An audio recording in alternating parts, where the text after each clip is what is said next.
हर बड़ी मशीन के पीछे, हर चलती हुई फैक्ट्री के पीछे एक ऐसा हीरो है जो चुपचाप काम करता है, जिसे हम अक्सर नज़रअंदाज कर देते हैं।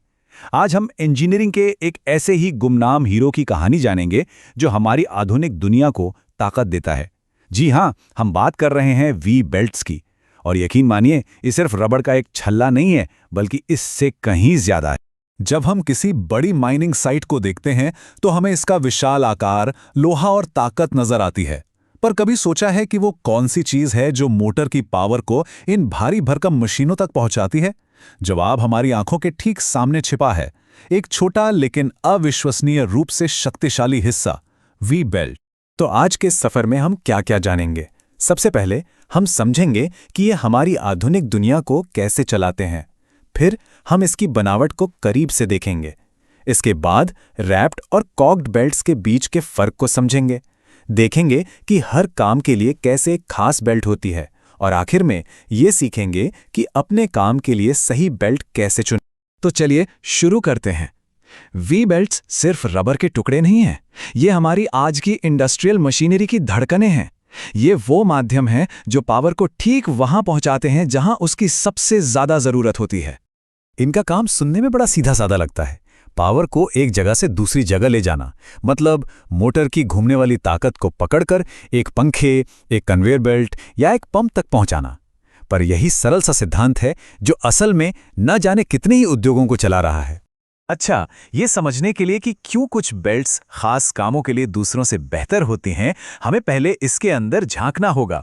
बाहर से तो ये बस एक रबर का छल्ला लगता है, लेकिन अंदर एक बहुत ही कमाल की इंजीनियरिंग छिपी हुई है। अगर हम एक वी बेल्ट को मान लीजिए बीच से काट कर देखें तो हम पाएंगे कि ये रबर का कोई ठोस टुकड़ा नहीं है। असल में ये कई अलग अलग परतों से मिलकर बना है और हर परत का एक खास काम होता है जो मिलकर बेल्ट को उसकी मजबूती, लचक और लंबी उम्र देता है। बेल्ट के बिल्कुल बीच में, उसके दिल में होते हैं टेंशन मेंबर्स। इन्हें आप बेल्ट का ढांचा या कह लीजिए इसकी रीढ़ की हड्डी समझ सकते हैं। ये पॉलिएस्टर की बहुत मजबूत डोरियां होती हैं जिन्हें बनाते समय ही खींचकर सेट कर दिया जाता है। ये बहुत जरूरी है क्योंकि इसी वजह से बेल्ट पर जब जोर पड़ता है तो वो खिंचती नहीं और पावर बिना किसी नुकसान के एक जगह से दूसरी जगह पहुंचती है। अब उस ढांचे यानी टेंशन मेंबर्स के चारों ओर होता है कुशन रबर। ये सिर्फ खाली जगह भरने के लिए नहीं है, ये एक बहुत अहम हिस्सा है। ये बेल्ट को उसका वी शेप बनाए रखने में मदद करता है और ये पक्का करता है कि सारे अंदरूनी हिस्से एक दूसरे से मजबूती से चिपके रहें, बिल्कुल एक गोंद की तरह जो पूरे ढांचे को जोड़कर रखता है। और फिर सबसे बाहर आती है इसकी सुरक्षा परत, जिसे रैपिंग फैब्रिक कहते हैं। इसे आप एक प्रोटेक्टिव जैकेट की तरह सोच सकते हैं। ये बेल्ट के अंदर के हिस्सों को रगड़, गर्मी और बाहर की धूल मिट्टी से बचाती है, जिससे बेल्ट ज्यादा समय तक चलती है। तो अब जब हम इसकी बनावट समझ गए हैं तो अब आते हैं वी बेल्ट्स की दुनिया के सबसे बड़े सवाल पर। यही वो चुनाव है जो तय करता है कि बेल्ट कैसा परफॉर्म करेगी, एक रैप्ड बेल्ट इस्तेमाल की जाए या फिर एक कॉक्ड बेल्ट। देखिए, एक तरफ है हमारी स्टैंडर्ड रैप्ड बेल्ट जिसकी सतह एकदम चिकनी है, और दूसरी तरफ है कॉक्ड बेल्ट जिसके नीचे की तरफ आपको खांचे या दांत जैसे कट दिखाई देंगे।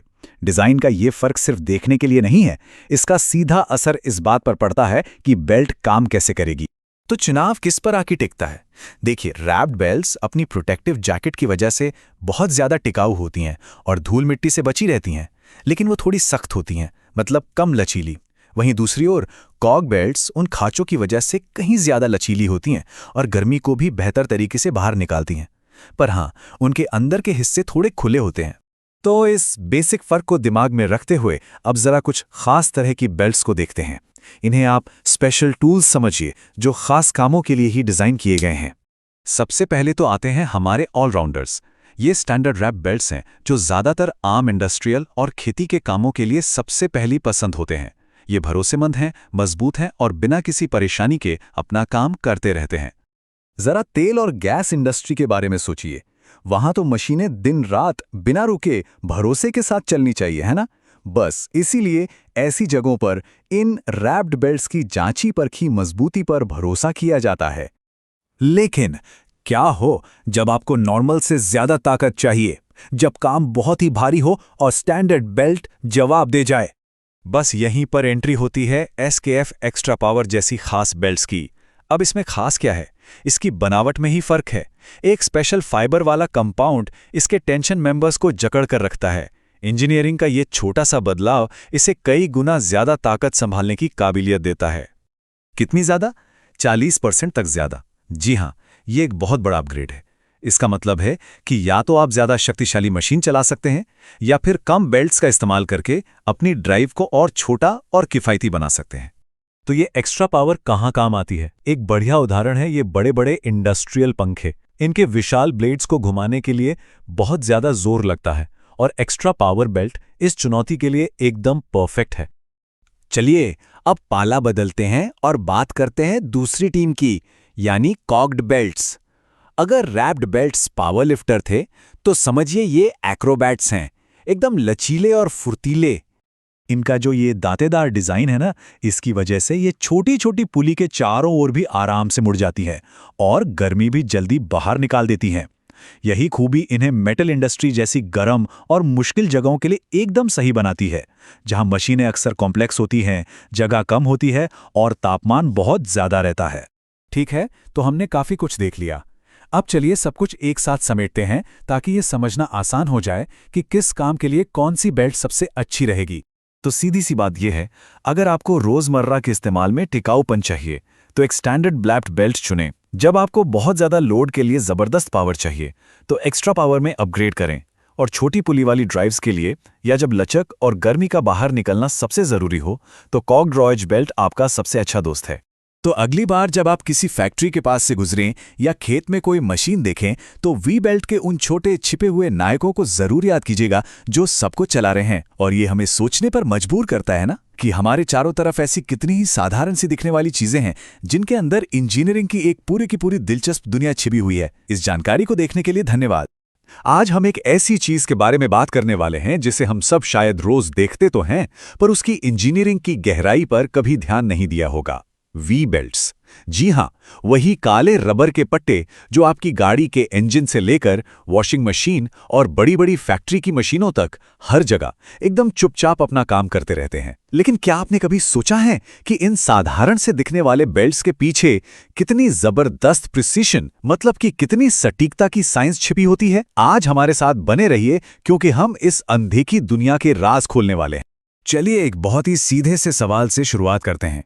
सोचिए आपके हाथ में दो वी बेल्ट्स हैं जो बिल्कुल एक ही कंपनी, एक ही मॉडल और एक ही साइज के हैं। तो क्या वो वाकई में 100% एकदम हूबहू एक जैसे हैं? शायद आप सोचेंगे हाँ बिल्कुल, क्यों नहीं होंगे। लेकिन असलियत इससे कहीं ज्यादा जटिल और हैरान करने वाली है। आज हम इसी पहेली को सुलझाएंगे और जानेंगे कि जो चीजें हमें आंखों से एक जैसी दिखती हैं और जिस सटीकता की जरूरत मॉडर्न इंजीनियरिंग को होती है, उसके बीच कितना बड़ा फासला हो सकता है। तैयार हो जाइए क्योंकि ये काफी दिलचस्प होने वाला है। देखिए, इस पूरे कॉन्सेप्ट को अच्छी तरह से समझने के लिए एक बेहतरीन मिसाल लेते हैं, एक प्रोफेशनल रोइंग टीम की। आप सोचिए, ओलंपिक की रेस चल रही है और नाव में बैठे 8 खिलाड़ी एकदम परफेक्ट तालमेल के साथ चप्पू चला रहे हैं। हर एक चप्पू एक ही समय पर पानी में जाता है और एक ही ताकत से नाव को आगे धकेलता है। अब जरा कल्पना कीजिए कि क्या होगा अगर किसी एक खिलाड़ी का चप्पू सिर्फ 1 सेंटीमीटर छोटा हो, या कोई एक खिलाड़ी बस कुछ मिलीसेकंड की देरी से चप्पू चलाए। नतीजा होगा केओस।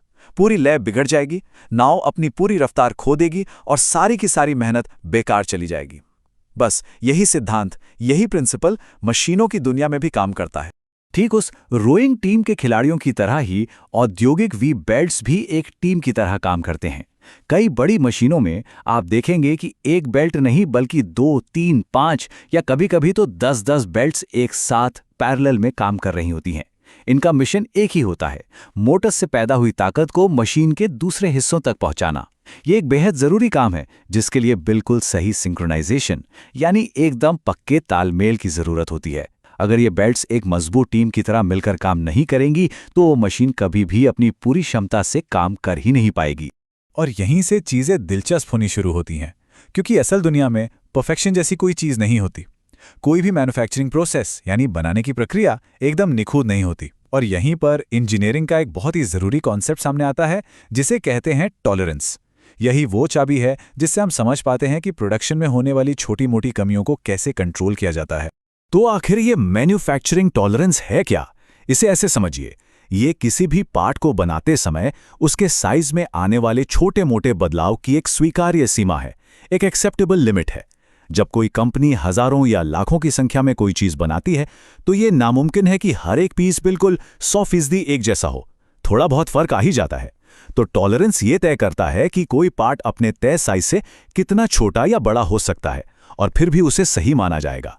सीधे शब्दों में कहें तो ये इम्परफेक्शंस यानी अपूर्णताओं को एक कंट्रोल किए हुए तरीके से स्वीकार करना है। तो अब बड़ा सवाल यह है कि एक वी बेल्ट के मामले में कितनी भिन्नता या कितना उतार चढ़ाव स्वीकार्य माना जाता है। ये कोई राय या अंदाजे की बात नहीं है, बल्कि इसके लिए बहुत ही साफ अंतर्राष्ट्रीय मानक यानी इंटरनेशनल स्टैंडर्ड्स तय किए गए हैं। तो चलिए सीधे आधिकारिक डेटा में गोता लगाते हैं और देखते हैं कि नियम क्या कहते हैं, क्योंकि आंकड़े कभी झूठ नहीं बोलते। जरा इस टेबल पर नजर डालिए। ये सीधे ISO 4184 स्टैंडर्ड से ली गई है, जो वी बेल्ट्स की दुनिया की बाइबल मानी जाती है। चलिए बीच वाली लाइन पर ध्यान देते हैं, जो 1000 मिलीमीटर यानी 1 मीटर लंबी बेल्ट का उदाहरण है। अब इन नंबर्स को देखिए। ये बताता है कि 1000 मिमी की बेल्ट अपनी बताई गई लंबाई से 17 मिलीमीटर तक ज्यादा लंबी या 8 मिलीमीटर तक छोटी हो सकती है। और कमाल की बात यह है कि इतनी भिन्नता के बावजूद भी इसे स्टैंडर्ड के हिसाब से बिल्कुल सही, एकदम ओके माना जाएगा। 1 मिनट रुकिए और इस नंबर के बारे में सोचिए। 25 मिलीमीटर। 1000 मिलीमीटर के बेल्ट के लिए +17 और -8 का मतलब है कि उसकी लंबाई में कुल 25 मिलीमीटर का फर्क हो सकता है। ये लगभग 1 इंच के बराबर है। एक ऐसे पुर्जे के लिए जिसे बहुत सटीक काम करना है, ये एक बहुत बड़ी भिन्नता है। सुनने में शायद ज्यादा न लगे, लेकिन मशीनों की दुनिया में इतना बड़ा अंतर एक आराम से चल रही मशीन और एक बड़ी खराबी के बीच का फर्क साबित हो सकता है। अच्छा, अगर मशीन में सिर्फ एक ही बेल्ट लगनी हो तो शायद इस अंतर को किसी तरह मैनेज किया जा सकता है। लेकिन उस मशीन का क्या जिसमें बेल्ट्स की एक पूरी टीम काम कर रही हो? कल्पना कीजिए कि एक मशीन को परफेक्ट तालमेल में चलने के लिए 5 बेल्ट्स की जरूरत है। अब अगर उनमें से एक बेल्ट अपनी तय लंबाई से 17 मिलीमीटर लंबी है और दूसरी 8 मिलीमीटर छोटी, तो आपको क्या लगता है क्या होगा? जी हां, फिर से वही होगा, केओस, पूरी तरह से अव्यवस्था। लेकिन शुक्र है कि इंजीनियर्स समस्याओं को सुलझाने में माहिर होते हैं, और इस मुश्किल पहेली के लिए उन्होंने एक बहुत ही शानदार समाधान निकाला, सेट फ्री बेल्ट्स। इस कॉन्सेप्ट ने मल्टी बेल्ट सिस्टम में वी बेल्ट्स के इस्तेमाल के तरीके में क्रांति ला दी है। चलिए देखते हैं कि ये क्या है और ये कैसे काम करता है। तो ये मैचिंग सेट टॉलरेंस क्या भला है? इसे एक एक्स्ट्रा क्वालिटी फिल्टर की तरह समझिए।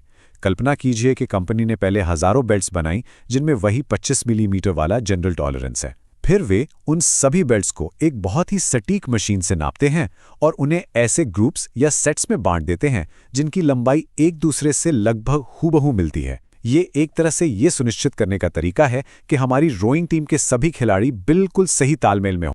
अब जरा इस तुलना को देखिए, ये सचमुच चौंकाने वाला है। बाईं ओर हमारा जनरल टॉलरेंस है 25 मिलीमीटर की एक बड़ी संभावित भिन्नता, और दाईं ओर मैचिंग सेट टॉलरेंस सिर्फ 2 मिलीमीटर। मतलब हम यहां 10 गुना से भी ज्यादा सटीकता की बात कर रहे हैं। ये कुछ लोगों के एक समूह और एक एलीट कमांडो टीम के बीच का फर्क है। जमीन आसमान का अंतर है ये। और ये बार चार्ट इस बात को और भी साफ कर देता है। बाईं ओर का जो बार है, जो जनरल वेरिएशन को दिखाता है, वो 25 मिलीमीटर तक आसमान छू रहा है। अब इसकी तुलना दाईं ओर के उस छोटे से बार से कीजिए जो मैचिंग वेरिएशन को दिखाता है और मुश्किल से 2 मिलीमीटर तक पहुंचता है। ये विजुअल अंतर इतना जबरदस्त है कि ये तुरंत समझा देता है कि मैच्ड सेट्स इतने जरूरी क्यों हैं। और यही असाधारण सटीकता, यही एक्सट्रीम प्रिसिजन एक बेल्ट को सेट फ्री का लेबल हासिल करने का अधिकार देती है। यह एक गारंटी है। इसका मतलब है कि आप इस लेबल वाली किसी भी बेल्ट को उठा सकते हैं और इस बात पर पूरा भरोसा कर सकते हैं कि ये उसी साइज की किसी दूसरी सेट फ्री बेल्ट के साथ एकदम परफेक्ट तालमेल में काम करेगी। आपको कुछ भी नापने या अंदाजा लगाने की जरूरत नहीं है। ये जटिलता से पैदा हुई सादगी है। और ऐसा ना सोचें कि ये सिर्फ एक थ्योरी है। यहाँ दुनिया के सबसे बड़े निर्माताओं में से एक SKF का सीधा बयान है। वो कहते हैं, विशेष आकारों के भीतर बेल्ट्स मैचिंग सेट टॉलरेंस को पूरा करती हैं, जो उन्हें सेट फ्री बनाती हैं। ये एक साफ बयान है जो उन सभी बातों की पुष्टि करता है जो हम अभी तक कर रहे हैं। ये इंडस्ट्री की तरफ से एक पक्की मोहर है।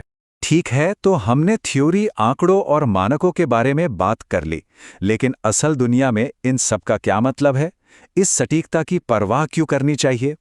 अब हम देखेंगे कि मैच्ड बेल्ट सेट का उपयोग करने या न करने के व्यावहारिक परिणाम क्या होते हैं। अब बात होगी कि असल में मशीन पर क्या होता है। चलिए अपनी रोइंग टीम के पास वापस चलते हैं। अगर एक खिलाड़ी बाकी सबसे ज्यादा जोर से चप्पू चलाएगा तो क्या होगा? वो ना सिर्फ जल्दी थक जाएगा बल्कि पूरी नाव का संतुलन भी बिगाड़ देगा। बेल्ट्स के साथ भी ठीक यही होता है। अगर आप बिना मैच वाले बेल्ट्स का उपयोग करते हैं तो जो बेल्ट सबसे छोटी और सबसे ज्यादा कसी हुई होगी वही ज्यादातर भार उठाएगी, बेचारी, जबकि बाकी ढीली बेल्ट्स बस घूमती रहेंगी और लगभग कोई काम नहीं करेंगी। ये तबाही का एक पक्का नुस्खा है।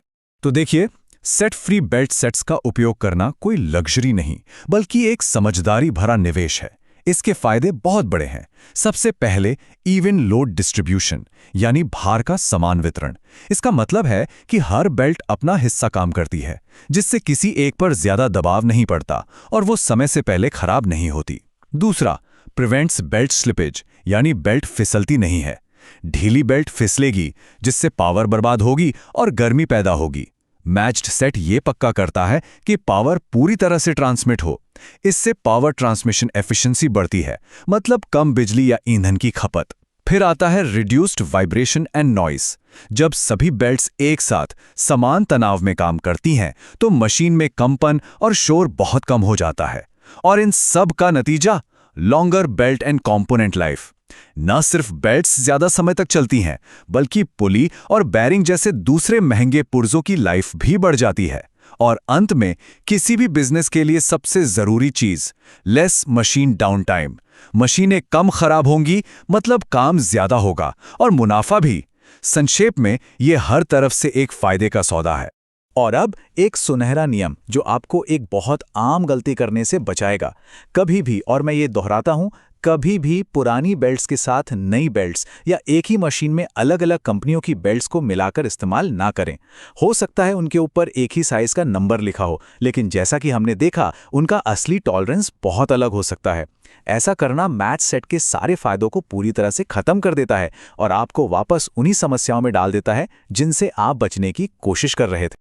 तो आज हमने जो कुछ भी सीखा है उसे संक्षेप में समझते हैं। ये 3 मुख्य बातें हैं जो आपको हमेशा याद रखनी चाहिए। पहली, हर बेल्ट जो एक जैसी दिखती है वो एक जैसी होती नहीं है। मैन्युफैक्चरिंग टॉलरेंस बहुत मायने रखता है। दूसरी, जब भी आपको एक से ज्यादा बेल्ट की जरूरत हो तो हमेशा सेट फ्री का लेबल देखें, यह आपकी सटीकता की गारंटी है। और तीसरी, किसी भी मल्टी बेल्ट वाली मशीन के लिए हमेशा एक मैच्ड सेट का ही इस्तेमाल करें। आपकी मशीन और आपकी जेब दोनों आपको धन्यवाद देंगे। पावर को एकदम सही तरीके से और मजबूती से ट्रांसफर करने के लिए परफेक्ट वी बेल्ट को कैसे चुना जाता है, ये पूरी कहानी है प्रिसिजन की, और हम इसे स्टेप बाय स्टेप सुलझाने जा रहे हैं। अब देखिए, ये सवाल सुनने में तो बड़ा सीधा साधा लगता है, लेकिन इसका जवाब इंडस्ट्री के लिए बहुत जरूरी है। मोटर और मशीन के बीच का ये कनेक्शन ही आप समझिए कि पूरे ऑपरेशन की जान है। अगर ये गड़बड़ हो गया तो सब कुछ ठप पड़ सकता है, प्रोडक्शन रुक जाता है, वक्त बर्बाद होता है और पैसों का तो नुकसान होता ही है। तो चलिए इस सबसे जरूरी कनेक्शन को सही करने का तरीका सीखते हैं। इस इंजीनियरिंग के सफर पर हमारा गाइड होगा ये 6 स्टेप का ब्लूप्रिंट। हम हर एक स्टेप को बारीकी से देखेंगे, एक असली केस स्टडी का इस्तेमाल करके मुश्किल चीज़ों को भी आसान बना देंगे। और जब तक ये खत्म होगा, आपके पास इस पहेली को खुद हल करने के लिए सारी जानकारी होगी। तो फिर चलिए शुरू करते हैं। तो आज हमारे सामने चैलेंज क्या है? हम एक ऐसे सिनेरियो को देख रहे हैं जिसका सामना इंजीनियर्स को लगभग रोज ही करना पड़ता है। चलिए उन खासियतों पर एक नज़र डालते हैं जिनके साथ हमें काम करना है। ठीक है, तो ये रही हमारी प्रॉब्लम की पूरी जन्मपत्री। हमारे पास एक दमदार 45 किलोवाट की मोटर है जो 1440 आरपीएम पर घूम रही है। हमारा काम इस पावर का इस्तेमाल करके एक बड़े पंखे को काफी धीमी रफ्तार पर यानी 550 पर चलाना है। और असली चैलेंज ये है कि ये मशीन दिन के 24 घंटे चलेगी। मतलब ये कोई 100 मीटर की रेस नहीं, ये एक मैराथन है। इन सब को एक साथ जोड़ने के लिए हमारे पास लगभग 900 मिलीमीटर की सेंटर डिस्टेंस है। यहाँ पर लिखा एक एक नंबर बहुत मायने रखता है।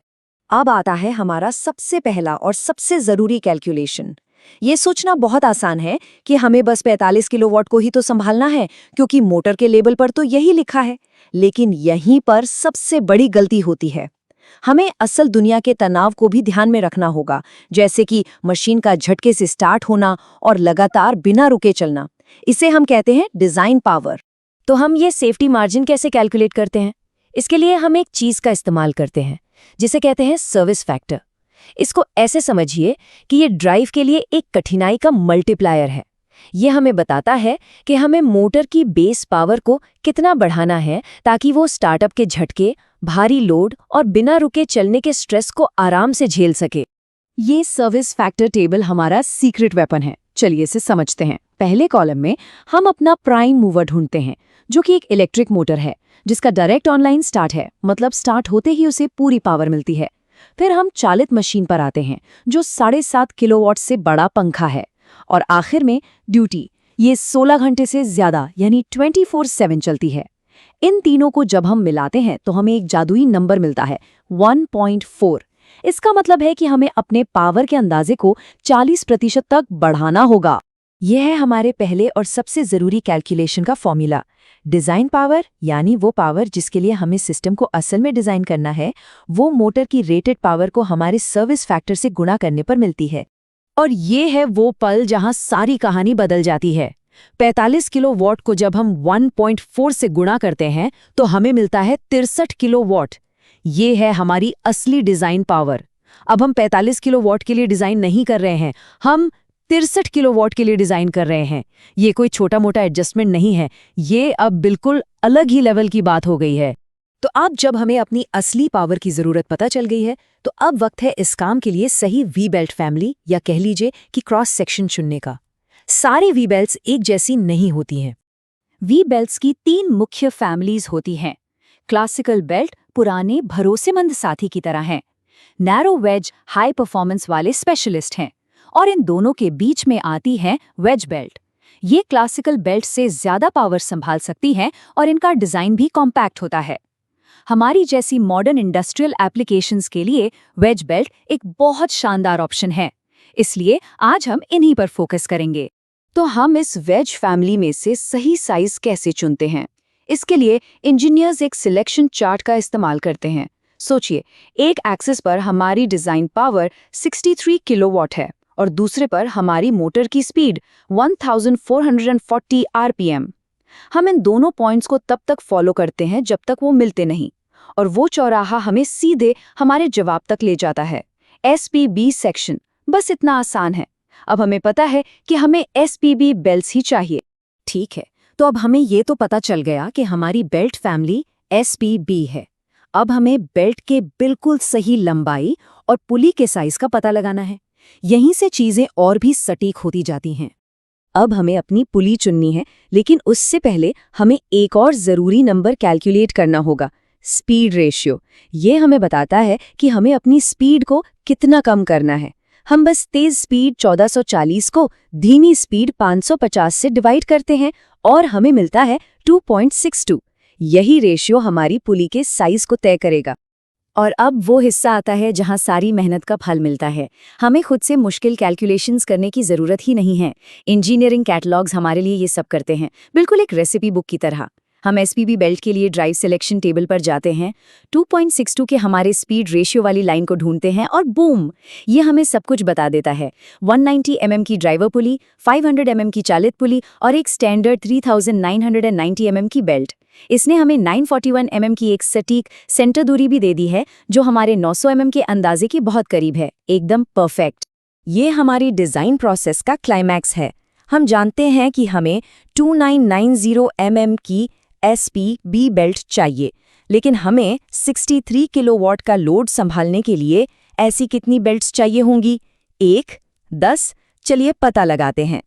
कैटलॉग के हिसाब से एक अकेली एसपीबी बेल्ट हमारे सेटअप में 12.62 किलोवाट पावर संभाल सकती है।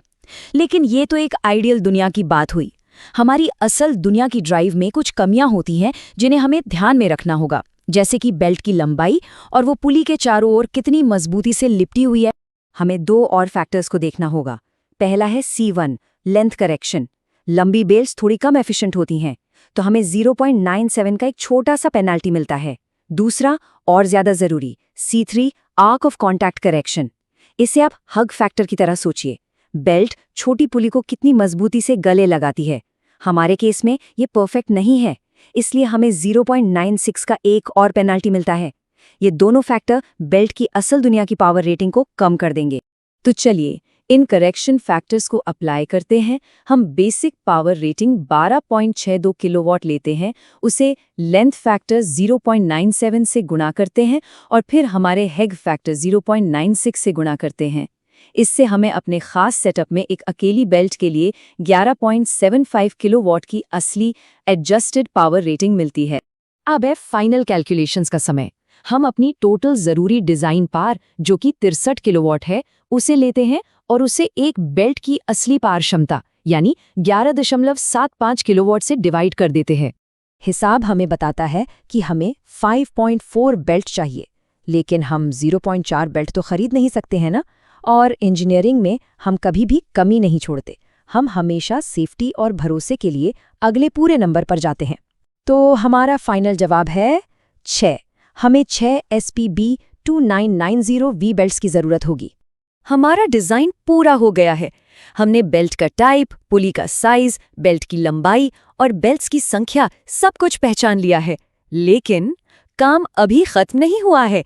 एक बेहतरीन डिजाइन भी खराब इंस्टॉलेशन की वजह से फेल हो सकता है। अब आखिरी लेकिन सबसे जरूरी स्टेप, इंस्टॉलेशन। 3 बातें याद रखनी है। पहली, इंस्टॉलेशन अलाउंस। क्या बेल्ट को बिना जोर जबरदस्ती के पहनाने के लिए पुली को पास लाया जा सकता है? हमें 25 मिलीमीटर की जरूरत है। दूसरी, टेकअप अलाउंस। क्या बेल्ट को कसने और भविष्य में खिंचाव को एडजस्ट करने के लिए पुली को दूर ले जाने की जगह है? हमें 45 मिलीमीटर चाहिए। और तीसरी, टेंशन। ये कोई अंदाजे का खेल नहीं है। हम एक टूल का इस्तेमाल करके इसे बिल्कुल सही मापते हैं। नई बेल्ट्स के लिए 8.2 किलोग्राम का फोर्स। बहुत ढीला हुआ तो बेल्ट फिसलेगी, बहुत टाइट हुआ तो बेयरिंग खराब हो जाएंगी। ये बिल्कुल परफेक्ट होना चाहिए। तो आज बात करते हैं मशीन मेंटेनेंस की दुनिया के एक ऐसे हीरो की जिसके बारे में ज्यादा बात नहीं होती, और वो है बेल्ट टेंशन। अब चाहे आप किसी बड़ी फैक्ट्री की कन्वेयर बेल्ट को देखें या फिर अपनी कार के इंजन को, ये एक छोटी सी चीज हर जगह मौजूद है। और ये समझना कि किसी भी बेल्ट ड्राइव में सही टेंशन कैसे सेट किया जाए, ये उस मशीन की अच्छी सेहत और लंबी उम्र के लिए बेहद जरूरी है। तो ठीक है, चलिए इस विषय की गहराई में उतरते हैं। जब हम किसी मशीन को चलते हुए देखते हैं तो हमें बस घूमती हुई पुली और उन पर दौड़ती हुई बेल्ट दिखाई देती है, लेकिन इन सब के पीछे एक अदृश्य, एक छिपी हुई ताकत काम कर रही होती है, और वो है टेंशन यानी तनाव। यही तनाव तय करता है कि मशीन कितनी स्मूथली चलेगी और कितने सालों तक चलेगी। ये एक बहुत ही नाजुक संतुलन है, समझिए एक रस्सी पर चलने जैसा। अगर तनाव जरा भी ज्यादा हुआ तो मशीन को नुकसान पहुंच सकता है, और अगर कम हुआ तो मशीन काम ही नहीं करेगी। तो सवाल ये उठता है कि ये टेंशन आखिर है क्या, हमारा दोस्त या दुश्मन? क्या ये वो ताकत है जो मशीन को चलाने में मदद करती है, या फिर ये वो खतरा है जो उसे अंदर ही अंदर खत्म कर सकता है? देखिए, इसका जवाब इस बात में छिपा है कि हम इस टेंशन को कंट्रोल कैसे करते हैं। अगर टेंशन सही है तो ये सबसे अच्छा दोस्त है, और अगर गलत तो इससे बड़ा दुश्मन कोई नहीं। आज हम इसी पहेली को सुलझाने वाले हैं। तो चलिए सबसे पहले ये समझते हैं कि अगर बेल्ट का टेंशन सही ना हो तो आखिर गड़बड़ होती क्या है। जब हम समस्या को ठीक से समझ लेंगे तभी तो सही टेंशन की अहमियत पता चलेगी, है ना? तो यहाँ 2 तस्वीरें हैं, एक सिक्के के 2 पहलुओं की तरह। पहले बात करते हैं उस स्थिति की जब बेल्ट बहुत ज्यादा ढीला हो। अगर बेल्ट में तनाव कम है तो वो पुली पर अपनी पकड़ खो देगा और फिसलने लगेगा, और इस फिसलन से जो रगड़ पैदा होती है उससे बनती है गर्मी। ये गर्मी धीरे धीरे बेल्ट के रबड़ को सख्त बना देती है, उसमें दरारें आ जाती हैं और बेल्ट अपनी उम्र से बहुत पहले ही दम तोड़ देता है। अब सिक्के का दूसरा पहलू देखते हैं, जो कि उतना ही खतरनाक है, जब बेल्ट बहुत ज्यादा कसा हुआ हो। इससे बेल्ट तो खिंचता ही है, पर इसका सबसे बुरा असर पड़ता है मशीन के बेरिंग्स पर। ये जबरदस्त खिंचाव बेरिंग्स पर इतना लोड डालता है कि वो बेचारे बहुत जल्दी घिस जाते हैं और फेल हो सकते हैं। तो अब आप समझ गए होंगे, ढीलापन और कसाव दोनों ही मशीन के लिए बहुत बड़े दुश्मन हैं। अच्छा, तो प्रॉब्लम तो हम समझ गए, अब आते हैं समाधान पर।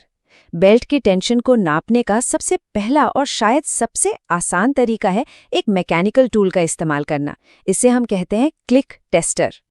ये है वो tool, SKF belt tension tester. लोग इसे प्यार से क्लिक टेस्टर भी बुलाते हैं। ये एक बहुत ही सरल लेकिन कमाल का टूल है, खासकर उन सिचुएशंस में जब हमारे पास मशीन का कोई टेक्निकल डेटा नहीं होता। इसका काम करने का तरीका बड़ा मजेदार है। ये एक खास आवाज, एक क्लिक के जरिए हमें बताता है कि बेल्ट पर सही दबाव लग चुका है। ये जो क्लिक की आवाज है ना, यही इसका जादू है। ये एक पहले से सेट स्प्रिंग के कारण आती है, जो ये पक्का करती है कि हर बार नापते वक्त एक जैसा ही बल लगे। चलिए अब देखते हैं कि इसे इस्तेमाल कैसे करते हैं। ये बहुत ही सीधा साधा है। सबसे पहले स्टेप 1, बेल्ट की चौड़ाई के हिसाब से इसके साथ आए 3 गेजों में से सही वाला चुन लीजिए। स्टेप 2, फिर टेस्टर को बेल्ट के ठीक बीच में रखिए, मतलब दोनों पुली के बीच जो सबसे लंबा सीधा हिस्सा है, ठीक वहां पर। स्टेप 3, अब रबर लूप पर अपनी उंगली रखिए और आराम से एक बराबर दबाव नीचे की तरफ डालिए।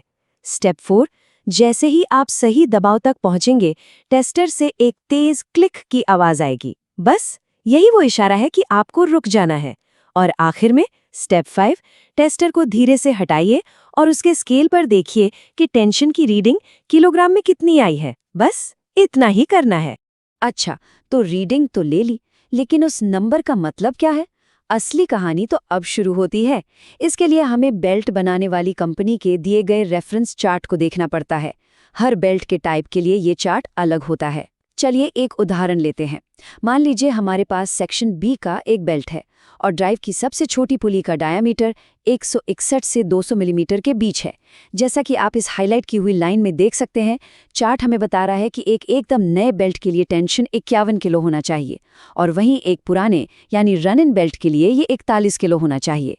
नए और पुराने बेल्ट के टेंशन में ये जो फर्क है, ये बहुत ही जरूरी है और इस पर हम थोड़ी देर में और बात करेंगे।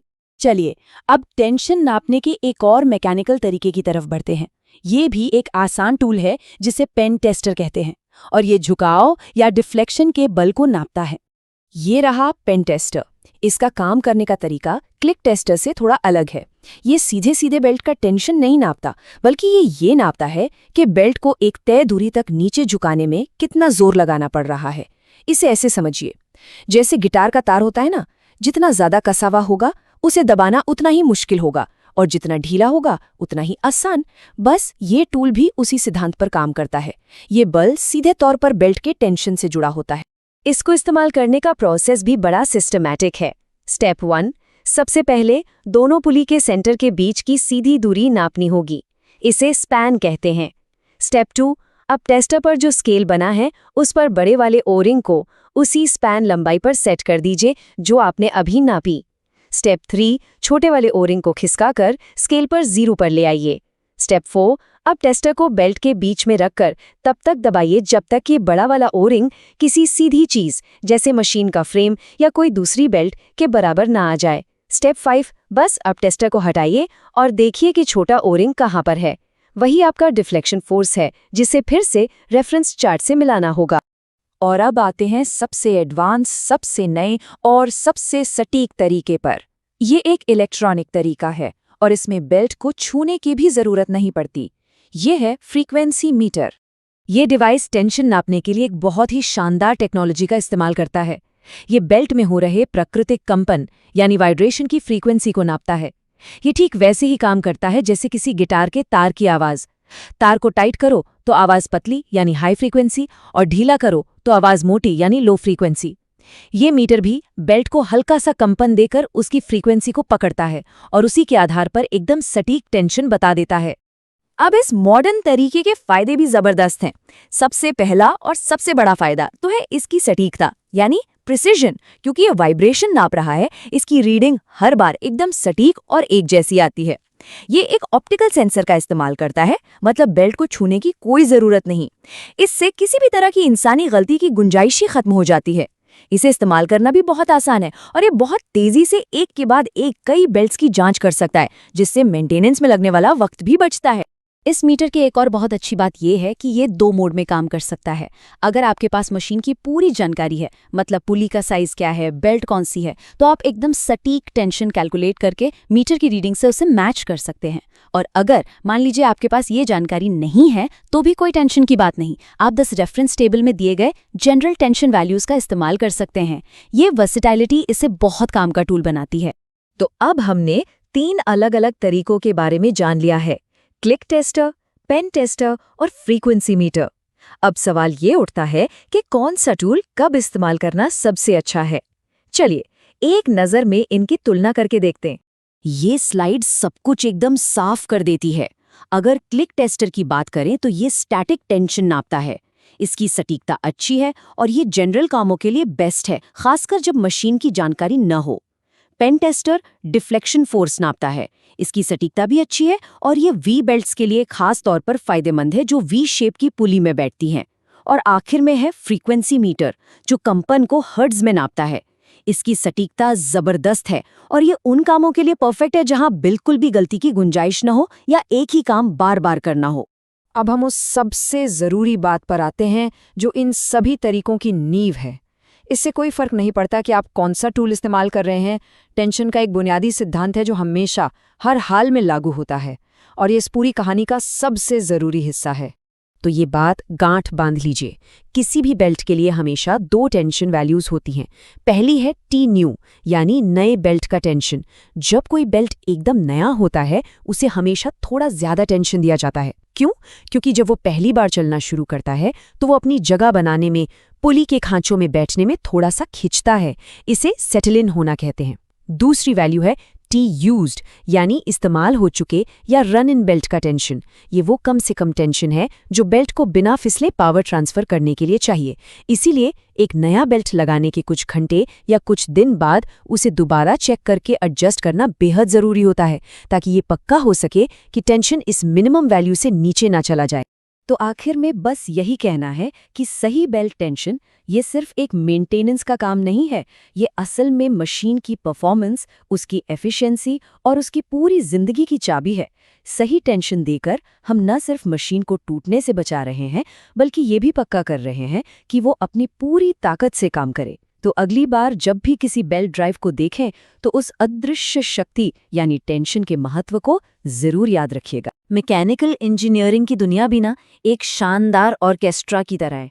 हर पुर्जा, हर गियर, हर बेल्ट सब एक साथ मिलकर एक धुन में काम करते हैं, तभी तो बड़ी बड़ी मशीनें चल पाती हैं। लेकिन सोचिए जरा, इसी ऑर्केस्ट्रा में एक ऐसा मेंबर हो जो कोई सुर नहीं बजाता, कोई आवाज नहीं करता, लेकिन अगर वो अपनी जगह पर ठीक से ना हो तो पूरा का पूरा संगीत ही बिगड़ सकता है। आज हम ऐसे ही एक रहस्यमयी पुर्जे की कहानी समझने वाले हैं जिसे अक्सर लोग नजरअंदाज कर देते हैं। एक ऐसा पुर्जा जो पावर के लेन देन में कोई हिस्सा नहीं लेता, मतलब पावर ट्रांसमिट नहीं करता, लेकिन फिर भी पूरे सिस्टम की जिंदगी और परफॉर्मेंस को कंट्रोल करने की ताकत रखता है। है ना अजीब बात कि जो शक्तिहीन है वही सबसे शक्तिशाली कैसे हो सकता है? तो आज की हमारी ये पूरी पड़ताल इसी अनोखे पुर्जे यानी आइडलर पुली के बारे में है। हम जानेंगे कि ये गुमनाम हीरो कब और क्यों जरूरी है, और कैसे एक छोटी सी गलती इसे एक मशीन का साइलेंट किलर बना सकती है। तो यही सवाल आज की हमारी पूरी बातचीत के सेंटर में है। कैसे एक ऐसा पुर्जा जिसे आइडलर कहते हैं, जिसका मतलब ही होता है सुस्त या बेकार, जो खुद कोई काम नहीं करता, वो ये तय कर सकता है कि लाखों की मशीन सालों साल चलेगी या कुछ ही हफ्तों में दम तोड़ देगी। ये सिर्फ एक मैकेनिकल सवाल नहीं है, ये तो एक पहेली है, और इस पहेली को सुलझाने के लिए हमें किसी जासूस की तरह सोचना होगा, सबूत देखने होंगे, वजह समझनी होगी और उस एक क्रूशियल डिटेल को पकड़ना होगा जो सब कुछ बदल देती है। तो चलिए इस मैकेनिकल रहस्य की परतें एक एक करके खोलते हैं और देखते हैं कि ये शक्तिहीन पुर्जा असल में कितनी ताकत रखता है। अच्छा, इससे पहले कि हम जासूसी शुरू करें, सबसे पहले ये समझ लेते हैं कि ये आइडलर पुली आखिर है क्या भला। देखिए, परिभाषा तो एकदम सीधी सादी है। ये एक घिरनी या पुली है जो खांचे वाली या सपाट हो सकती है, और इसका मुख्य काम पावर ट्रांसफर करना नहीं है। अब आसान भाषा में समझिए, किसी भी मशीन में एक मोटर होती है जो पावर बनाती है, और एक दूसरा हिस्सा होता है जहां उस पावर का इस्तेमाल होता है। मान लीजिए कोई पंखा। अब पावर को मोटर से पंखे तक ले जाती है एक ड्राइव बेल्ट। ये बेल्ट 2 मेन घिरनियों पर घूमती है। आइडलर पुली इन दो मेन घिरनियों में से एक नहीं है, ये बस उस बेल्ट के रास्ते में कहीं पर लगा दी जाती है। इसका काम पावर देना या लेना नहीं, बल्कि सिस्टम को सपोर्ट करना है। इसे आप एक ट्रैफिक पुलिस वाले की तरह समझ सकते हैं, जो खुद तो गाड़ी नहीं चलाता, लेकिन ट्रैफिक को स्मूथ बनाए रखने के लिए बेहद जरूरी है। अब यहाँ एक मजेदार बात है। ज्यादातर इंजीनियर्स का पहला नियम होता है, भाई जहां तक हो सके आइडलर पुली से बचो, इसका इस्तेमाल मत करो। अब सवाल है, ऐसा क्यों? क्योंकि इसे एक तरह की जरूरी बुराई माना जाता है। देखिए, बेल्ट जो है वो रबर और मजबूत धागों की परतों से बनी होती है। जब ये घूमती है तो पुली पर मुड़ती है। हर मोड़ बेल्ट के अंदर तनाव पैदा करता है, जिसे हम बेंडिंग स्ट्रेस कहते हैं। अब अगर आप रास्ते में एक और पुली यानी आइडलर लगा देंगे तो बेल्ट को एक बार और फालतू में मुड़ना पड़ेगा। एक कागज की क्लिप सोचिए, उसे बार बार एक ही जगह से मोड़ते रहिए। क्या होगा? कुछ ही देर में वो गर्म होकर टूट जाएगी। बस बेल्ट के साथ भी ठीक यही होता है। हर एक्स्ट्रा मोड़ उसकी उम्र कम कर देता है। इसीलिए डिजाइनर हमेशा कोशिश करते हैं कि इसके बिना ही काम चल जाए, और इसे एक लास्ट रिजॉर्ट मतलब आखिरी उपाय के तौर पर ही देखा जाता है। तो सवाल उठता है, अगर ये आइडलर बेल्ट के लिए इतने ही बुरे हैं, तो फिर हम इनका इस्तेमाल करते ही क्यों हैं? क्या इंजीनियर्स जानबूझकर मशीनों की उम्र कम करना चाहते हैं? जी नहीं, बिल्कुल नहीं। सच तो ये है कि कुछ ऐसी पेचीदा इंजीनियरिंग प्रॉब्लम्स होती हैं जहां आइडलर के बिना काम चलाना लगभग नामुमकिन हो जाता है। ये वो हालात हैं जहां आइडलर एक प्रॉब्लम नहीं बल्कि अकेला सल्यूशन बनकर सामने आता है। तो चलिए अब उन 3 खास सिचुएशंस को देखते हैं जहां एक आइडलर का होना न सिर्फ जरूरी बल्कि अनिवार्य हो जाता है। तो ये हैं वो 3 मेन प्रॉब्लम्स। चलिए एक एक को समझते हैं। पहली प्रॉब्लम, फिक्स्ड सेंटर डिस्टेंस, मतलब मोटर और पंखे की पुली अपनी अपनी जगह पर जाम है, उन्हें हिला नहीं सकते। अब समय के साथ बेल्ट थोड़ी ढीली तो होगी ही, और ढीली बेल्ट मतलब स्लिप होना, पावर का लॉस होना। यहाँ आइडलर एक टेंशनर का काम करता है। उसे लगाकर बेल्ट को कस दिया जाता है ताकि वो हमेशा टाइट रहे। दूसरी प्रॉब्लम, लंबा स्पैन। जब 2 गिरनियों के बीच दूरी बहुत ज्यादा हो तो बेल्ट एक गिटार के तार जैसी हो जाती है। तेज स्पीड पर वो बुरी तरह कांपने लगती है, वाइब्रेट करती है। ये वाइब्रेशन बहुत शोर करती है और बेल्ट और मशीन दोनों को डैमेज करती है। यहाँ आइडलर बीच में एक सपोर्ट बनकर उस कंपन को खत्म कर देता है। और तीसरी प्रॉब्लम, छोटी पुली पर कम पकड़। देखिए, पावर ट्रांसफर के लिए जरूरी है कि बेल्ट पुली पर अच्छे से लिपटी हो। इसे रैप एंगल कहते हैं। अगर बेल्ट छोटी पुली को बस हल्का सा छूकर निकल रही है तो पकड़ कमजोर होगी और वो फिसल जाएगी। यहाँ आइडलर को ऐसे लगाया जाता है कि वो बेल्ट को धकेलकर छोटी पुली पर ज्यादा लपेट दे, जिससे पकड़ एकदम मजबूत हो जाए। और अब हम आते हैं इस पूरी कहानी के सबसे जरूरी हिस्से पर। अभी तक हमने समझा कि आइडलर क्या है और कब इस्तेमाल करना है, लेकिन असली खेल तो अब शुरू होता है। असली खेल है उसकी प्लेसमेंट का, यानी उसे सिस्टम में लगाना कहाँ है। मतलब ये कोई छोटा मोटा डिजाइन का फैसला नहीं है, ये एक ऐसा फैसला है जिसके 2 एकदम अलग नतीजे हो सकते हैं। एक सही फैसला और मशीन सालों साल चलेगी, और वहीं एक गलत फैसला और वही मशीन की बेल्ट कुछ हफ्तों में ही दम तोड़ देगी। ये एक बहुत ही हाई स्टेक गेम है जहां दांव पर सीधे सीधे मशीन की जिंदगी लगी होती है। तो वो गोल्डन रूल क्या है, वो एक बात क्या है जिसे कभी किसी भी हालत में नहीं भूलना है? वो ये है, आइडलर पुली को हमेशा और सिर्फ हमेशा बेल्ट के ढीले हिस्से यानी स्लैक साइड पर ही लगाना चाहिए। बस इस बात को दिमाग में बैठा लीजिए। अब सवाल है कि ये स्लैक साइड और टाइट साइड क्या है? बहुत सिंपल है। जब मोटर बेल्ट को खींचती है तो बेल्ट का जो हिस्सा खिंच रहा होता है वो बहुत ज्यादा तनाव में होता है, उसे कहते हैं टाइट साइड। और बेल्ट का जो हिस्सा घूमकर वापस मोटर की तरफ आ रहा होता है उस पर तनाव बहुत कम होता है, उसे कहते हैं स्लैक साइड या ढीला हिस्सा। नियम बिल्कुल साफ है, आइडलर की सही जगह स्लैक साइड है, टाइट साइड नहीं। लेकिन सवाल यह है कि ऐसा क्यों है? मतलब टाइट साइड पर आइडलर लगाना इतना खतरनाक क्यों है? देखिए, जब बेल्ट के बाहरी हिस्से पर, वो भी टाइट साइड पर, एक आइडलर लगा दिया जाता है तो बेल्ट को उसकी नॉर्मल दिशा के खिलाफ उल्टी तरफ मुड़ने पर मजबूर किया जाता है। इसे कहते हैं बैकवर्ड बेंड या रिवर्स बेंड। अब याद है वो क्रेडिट कार्ड वाला उदाहरण? अगर उसे सिर्फ एक तरफ मोड़े तो वो काफी देर चल जाएगा, लेकिन अगर उसे पहले आगे और फिर तुरंत जोर से पीछे की तरफ मोड़े तो वो बहुत जल्दी टूट जाएगा। बस यही होता है। टाइट साइड पर बेल्ट पहले से ही बहुत ज्यादा खिंचाव में है, और उस खिंची हुई हालत में जब उसे उल्टी दिशा में मोड़ा जाता है तो ये उसके लिए एक जानलेवा हमला होता है।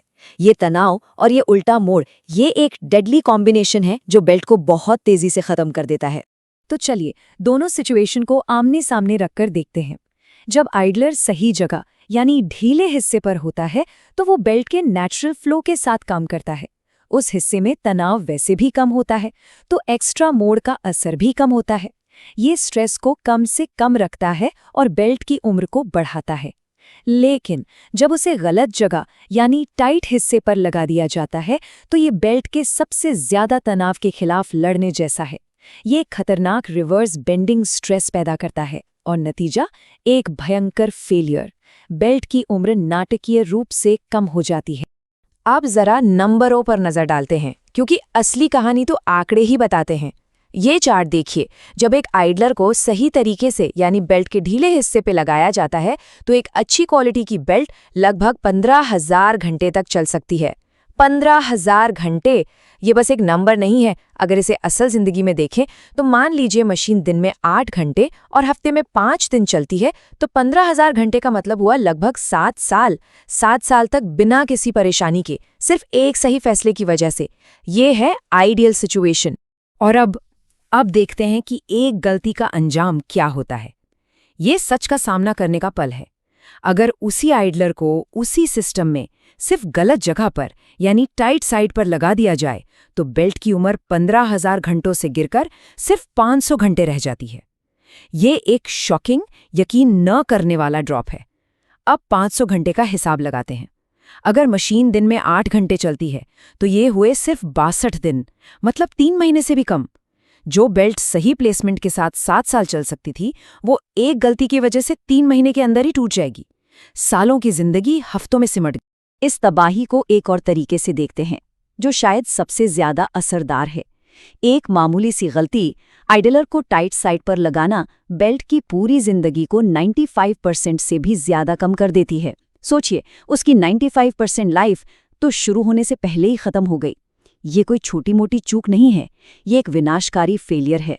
ये सिर्फ एक टूटी हुई बेल्ट नहीं है, ये रुका हुआ प्रोडक्शन है, ये मरम्मत का भारी खर्च है, ये एक फैक्ट्री की लाइन का अचानक बंद हो जाना है, और ये सब सिर्फ एक गलत फैसले की कीमत है। तो अब तक का सबसे बड़ा सबक साफ है, आइडलर हमेशा और सिर्फ हमेशा ढीले हिस्से पर ही होना चाहिए। लेकिन रुकिए, कहानी अभी खत्म नहीं हुई है। सिर्फ ये जानना काफी नहीं है कि आइडलर को स्लैक साइड पर लगाना है। स्लैक साइड पर भी उसे ठीक ठीक कहाँ रखना है, ये भी बहुत मायने रखता है। यहाँ 2 तरह के आइडलर होते हैं, इनसाइड और आउटसाइड। इनसाइड आइडलर वो है जो बेल्ट के अंदरूनी खांचे वाले हिस्से पर लगता है। इसके लिए नियम ये है कि इसे बड़ी वाली पुली के जितना हो सके पास रखा जाए। ऐसा क्यों? क्योंकि सोचिए, बड़ी पुली के पास बेल्ट का रास्ता सबसे शांत और सीधा होता है, तो वहां आइडलर लगाने से बेल्ट के रास्ते में कम से कम छेड़छाड़ होती है और छोटी पुली पर बेल्ट की पकड़ पर कोई बुरा असर नहीं पड़ता। और अब आते हैं आउटसाइड आइडलर पर। ये वो आइडलर है जो बेल्ट की पीठ पर यानी बाहरी सपाट हिस्से पर दबाव डालता है। इसके लिए नियम बिल्कुल उल्टा है, इसे छोटी वाली पुली के जितना हो सके पास रखना चाहिए। और यहाँ भी सवाल है, क्यों? क्योंकि जैसा हमने पहले बात की थी, आउटसाइड आइडलर का एक काम छोटी पुली पर बेल्ट की पकड़ यानी रैप एंगल को बढ़ाना होता है। जब इसे छोटी पुली के ठीक पास लगाते हैं तो ये बेल्ट को धकेलकर उस छोटी पुली पर ज्यादा से ज्यादा लपेट देता है। ये एक स्मार्ट मूव है जिससे पकड़ मजबूत होती है और पावर ट्रांसमिशन बेहतर होता है। तो नियम साफ है, इनसाइड आइडलर बड़ी पुली के पास और आउटसाइड आइडलर छोटी पुली के पास। बहुत बढ़िया। तो सबसे बड़ी जंग तो हमने जीत ली। हमने आइडलर के लिए सही जगह चुन ली है। लेकिन एक बेहतरीन और लंबे समय तक चलने वाले सिस्टम के लिए कुछ और डिटेल्स भी बहुत ज़रूरी हैं। ये कुछ ऐसा है कि आपने सही लोकेशन पर घर तो बना लिया, लेकिन अब उसकी खिड़कियां और दरवाजे भी तो सही होने चाहिए। आइडलर का अपना साइज और उसका शेप भी बेल्ट की जिंदगी पर बहुत बड़ा असर डालता है। चलिए अब इन आखिरी लेकिन बेहद जरूरी नियमों पर एक नजर डालते हैं, जो एक अच्छे डिजाइन को एक शानदार डिजाइन बनाते हैं। सबसे पहले है साइज, खासकर एक आउटसाइड आइडलर के लिए। इसके लिए एक सीधा सा गणित का नियम है। आइडलर का डायामीटर सिस्टम की छोटी वाली मेन पुली के डायामीटर का कम से कम 1.3 गुना होना चाहिए। मतलब अगर छोटी पुली 100 मिलीमीटर की है तो आइडलर कम से कम 130 मिलीमीटर का होना चाहिए। वजह? वही बेंडिंग स्ट्रेस। एक छोटा आइडलर बेल्ट को बहुत तीखे एंगल पर मोड़ेगा, और जितना तीखा मोड़ उतना ज्यादा तनाव। ये 1.3 गुना का नियम पक्का करता है कि आइडलर बेल्ट पर कोई ऐसा खतरनाक मोड़ ना बनाए। हमेशा याद रखिए, आइडलर के मामले में बड़ा ही बेहतर है। और ये चार्ट देखिए, ये साफ दिखाता है कि मैं क्या कह रहा हूँ। यहाँ एक ही सिस्टम में अलग अलग साइज के आइडलर का असर दिखाया गया है। जब 150 मिलीमीटर का आइडलर इस्तेमाल हुआ तो बेल्ट की उम्र थी सिर्फ 2500 घंटे, लेकिन जैसे ही साइज बढ़ाकर 200 मिलीमीटर किया, बूम, उम्र सीधे 15,000 घंटों पर पहुंच गई, मतलब 6 गुना की बढ़ोतरी। और जब 250 मिलीमीटर का आइडलर लगाया गया तो उम्र बढ़कर 22,000 घंटे हो गई। ये क्या बताता है? ये बताता है कि एक बड़ा आइडलर बेल्ट को एक ज्यादा आरामदायक हल्का मोड़ देता है, जिससे तनाव बहुत कम हो जाता है और बेल्ट की जिंदगी कई गुना बढ़ जाती है। और आखिर में ये 3 छोटे-छोटे मगर बहुत जरूरी नियम। पहला, आइडलर के चारों ओर बेल्ट का रैपिंग एंगल कम से कम होना चाहिए, मतलब बेल्ट उसे बस हल्का सा छूकर निकले। जितना कम संपर्क उतना कम स्ट्रेस। दूसरा, एक आउटसाइड आइडलर हमेशा सिलेंडर की तरह सपाट होना चाहिए। कुछ पुली बीच से उभरी भी होती हैं, जिन्हें क्राउन कहते हैं। ये बेल्ट की पीठ के बीच में बहुत ज्यादा दबाव डालेगा और उसे नुकसान पहुंचाएगा। और तीसरा, आइडलर के दोनों किनारों पर फ्लैंज यानी उठी हुई किनारियां होनी चाहिए। ये एक गार्ड रेल की तरह काम करती हैं और बेल्ट को फिसलकर बाहर जाने से रोकती हैं। तो आखिर में ये कहानी सिर्फ एक आइडलर पुली की नहीं है। ये एक बहुत बड़ा सबक सिखाते हैं जो इंजीनियरिंग से कहीं आगे जाता है। सबक ये है कि किसी भी कॉम्प्लेक्स सिस्टम में, चाहे वो एक मशीन हो, एक बिजनेस प्रोजेक्ट हो या हमारी अपनी जिंदगी हो, अक्सर वही छोटे, शक्तिहीन और अनदेखे समझे जाने वाली डिटेल्स होते हैं जो कामयाबी और नाकामी के बीच का असली फासला तय करते हैं। हम अक्सर बड़ी पिक्चर पर फोकस करते हैं, लेकिन आइडलर पुली हमें याद दिलाती है कि छोटी छोटी चीजों को सही करना कितना जरूरी है। तो आज की पड़ताल का आखिरी सवाल ये है, हमारे अपने काम और जीवन में वो कौन सी आइडलर पुली हैं जिन पर हम ध्यान नहीं दे रहे हैं? वो कौन सी छोटी डिटेल्स हैं जिन्हें सही करके हम एक बड़ी नाकामी को एक शानदार कामयाबी में बदल सकते हैं? इस पर सोचना तो बनता है। कभी ऐसा हुआ है कि कोई मशीन ठीक करनी हो और उसके पार्ट्स की कैटलॉग खोलते ही ऐसा लगे जैसे कोई एलियन भाषा पढ़ रहे हो?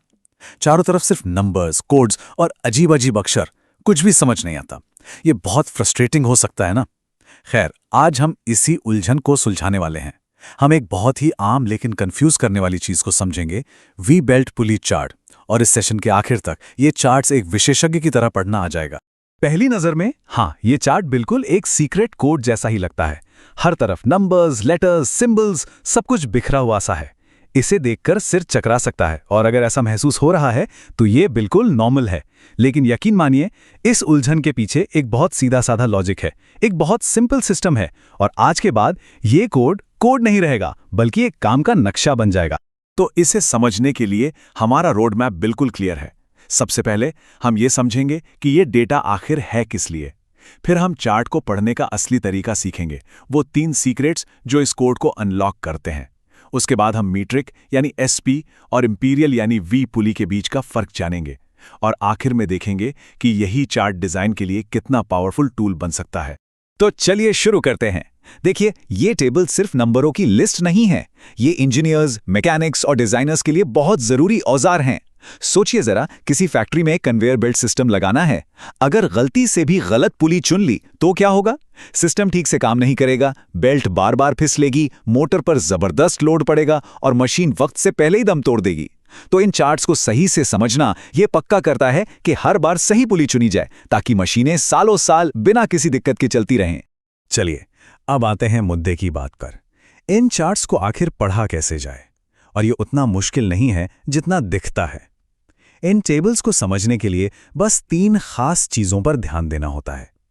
एक बार ये 3 चीजें समझ में आ गई तो पूरा प्रोसेस एकदम आसान हो जाता है। यही वो 3 चाबियां हैं जो इस पूरे कोड का ताला खोल देती हैं। पहली और सबसे जरूरी चीज है डेटम डायमीटर। ये हर टेबल के पहले कॉलम में मिलेगा।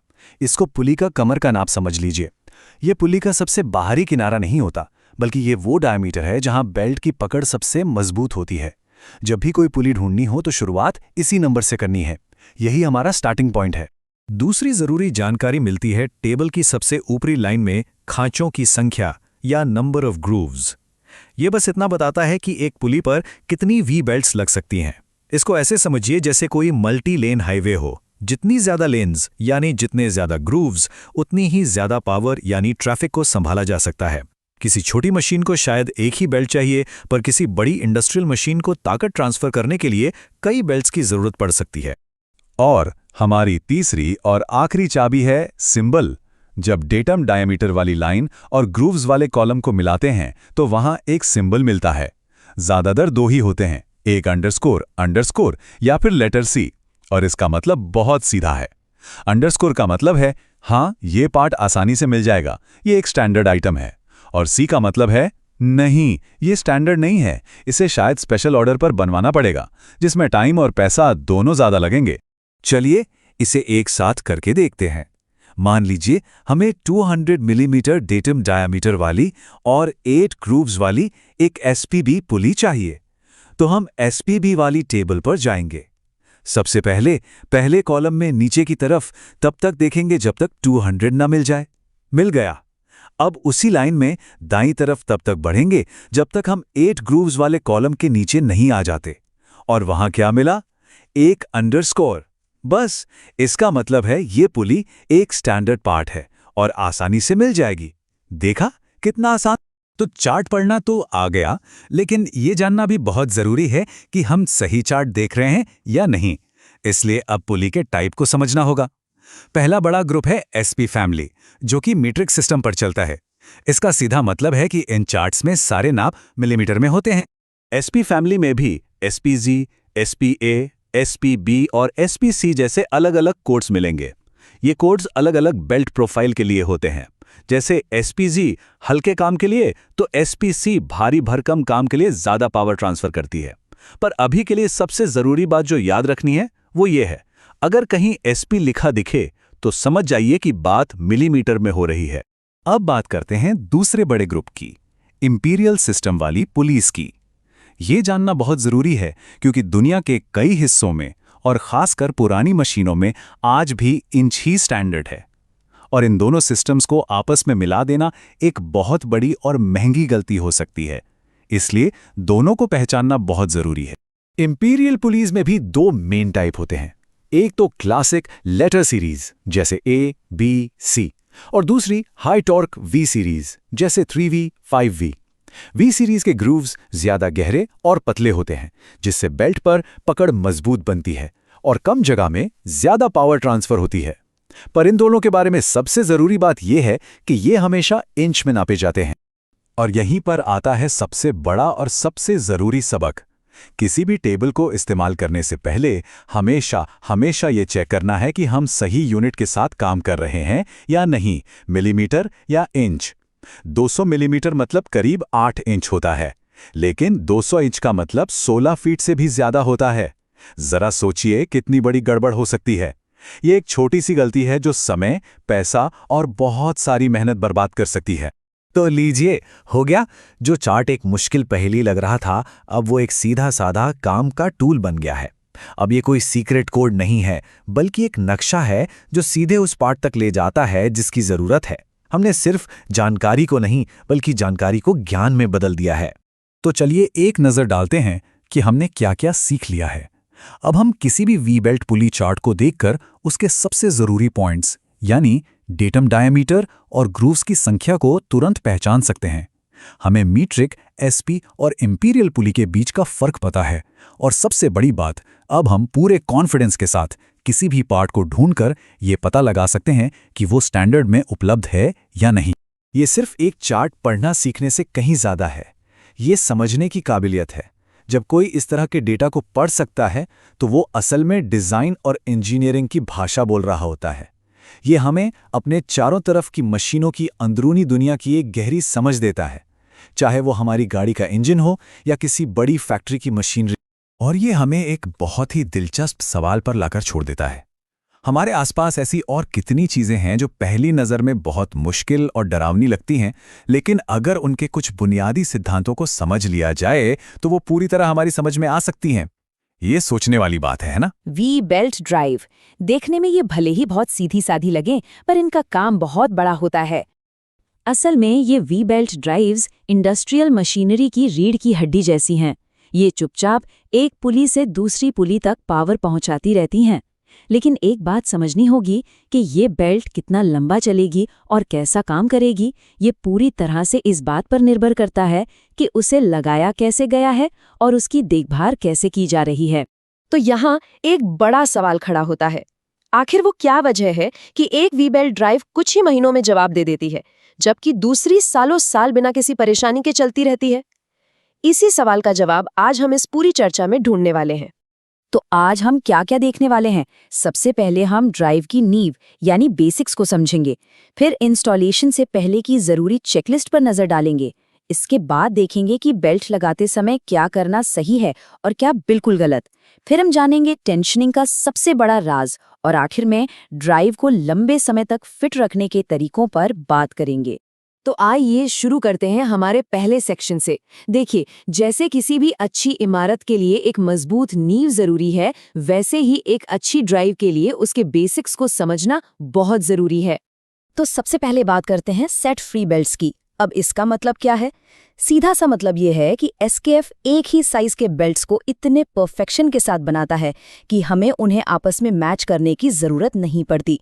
हम बस उन्हें शेल्फ से उठाकर एक साथ किसी भी मल्टी ग्रूव ड्राइव में लगा सकते हैं, और जब उन पर सही टेंशन दिया जाता है तो सारी बेल्ट्स मिलकर लोड को बराबर बराबर बांट लेती हैं। इससे मशीन बहुत स्मूथ चलती है। चलिए, बेल्ट्स के बारे में तो समझ लिया। अब आते हैं अगले और शायद सबसे जरूरी कदम पर, इंस्टॉलेशन से पहले की जाने वाली जांच। ये बात हमेशा याद रखनी चाहिए कि बेल्ट लगाने से पहले की गई तैयारी ही ये तय करती है कि बेल्ट की उम्र कितनी लंबी होगी। तो दो चीजों पर खास ध्यान देना है। पहली, क्या दोनों पुली एकदम एक सीध में हैं, यानी उनका अलाइनमेंट सही है? और दूसरी, पुली के जो खांचे हैं, जिन्हें ग्रूव्स कहते हैं, क्या वो सही हालत में हैं? कहीं वो ज्यादा घिस तो नहीं गए हैं? ये दोनों ही बातें बहुत बहुत जरूरी हैं। तो सबसे पहले पुली अलाइनमेंट को ही पकड़ते हैं। यकीन मानिए, ज्यादातर दिक्कतें यहीं से शुरू होती हैं। वैसे तो इसे चेक करने के लिए एक सीधी पट्टी से भी काम चल जाता है, लेकिन अगर काम में परफेक्शन चाहिए तो हमेशा खास तौर पर बने लेजर अलाइनमेंट टूल्स का इस्तेमाल करना सबसे अच्छा रहता है। और ये जो नंबर है ना, ये बहुत जरूरी है। पुली के बीच में जो मिस अलाइनमेंट है वो 0.3 डिग्री से ज्यादा बिल्कुल नहीं होना चाहिए। अब ये 0.3 डिग्री कितना होता है? इसे ऐसे समझिए कि अगर पुलियों के बीच की दूरी 1 मीटर है तो उनके बीच का फर्क 5 मिलीमीटर से ज्यादा नहीं होना चाहिए। मतलब बहुत ही मामूली सा फर्क। अब सवाल ये है कि इतने से फर्क से क्या होता है? होता है, और बहुत कुछ होता है। अगर अलाइनमेंट इस लिमिट से ज्यादा बिगड़ा तो बेल्ट की जिंदगी बहुत तेजी से घटने लगती है। बेल्ट के किनारे घिसने लगते हैं, जो साफ साफ इस बात का इशारा होता है कि अलाइनमेंट में गड़बड़ है। अलाइनमेंट तो हो गया, अब दूसरी बड़ी चीज है पुली के ग्रूव्स की जांच करना। ये काम हर बार बेल्ट बदलते समय करना ही करना है, क्योंकि अगर पुली के खांचे ही घिसे हुए होंगे तो नया बेल्ट भी उन पर ठीक से नहीं बैठेगा और बहुत जल्दी खराब हो जाएगा। और इस जांच के लिए एसकेएफ का पुली गेज एक बहुत ही काम का औजार है। इसे इस्तेमाल करना भी बहुत आसान है।